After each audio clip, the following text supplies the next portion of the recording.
बहुत तेज गर्मी पड़ रही थी। आदमी पसीने पसीने हो गया था।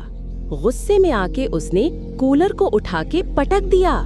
फिर आइडिया आया, बाथटब में बर्फ भर दी और कूद गया अंदर, पर बर्फ भी पिघल गई। तभी उसका कबूतर फ्रिज खींच लाया। आदमी अब फ्रिज में बैठकर ठंडे ठंडे मजे ले रहा था, लेकिन कबूतर उदास हो गया क्योंकि किसी ने लाइक और सब्सक्राइब नहीं किया था।